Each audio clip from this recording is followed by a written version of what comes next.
Madam, तुम्ही पण इथले स्थानिक आहात. तुमचा याच्यावर काय मत आहे आणि तुम्हाला असं बंद व्हावी का, तो पिपास केमिकल बंद व्हावा की नाही, तुमचं काय मत आहे याच्यावर? नमस्कार, मी नीलम वाडकर. हां म्हणजे ऑफकोर्स बंद तर पडायलाच हवी. हां आणि मी सपोर्ट यासाठी करायला आले की माझी पुढची पिढी आमची जी आहे हां त्यांच्या लाईफ सिक्युअरसाठी मी यांना सपोर्ट करण्यासाठी आली आहे. वा आणि ते वा बंद तर व्हायलाच हवी. हां आणि सगळ्या महिलांना एकत्र करून ह्याच्या विरुद्ध काहीतरी आवाज उठवायलाच हवा आणि तो आता आम्ही उठवणारच आहोत. तरुणांना तुम्ही काय आवाहन कराल? तरुणांना सुद्धा ह्याच्यामध्ये आम्ही सहभागी करून घ्यायचा प्रयत्न करणार आहोत हां की त्यांनीही यावं, म्हणजे त्यांनाही कळावं की काय चाललंय ते. हो. आणि ते होतील असं मला वाटतं, येतीलच ते.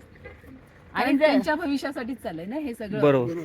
आणि वुमन्स रॅली असली तरीही जर युवा पिढी आम्हाला जॉईन होत असेल तर आम्ही त्यांचंही स्वागत असणार. म्हणजे सगळे सहभागी होऊ शकतात, हो, ज्यांना ज्यांना कारण ही सगळ्यांचीच लढाई आहे. हो हो, काही एकट्याचीच नाहीये लढाई. सगळ्यांसाठी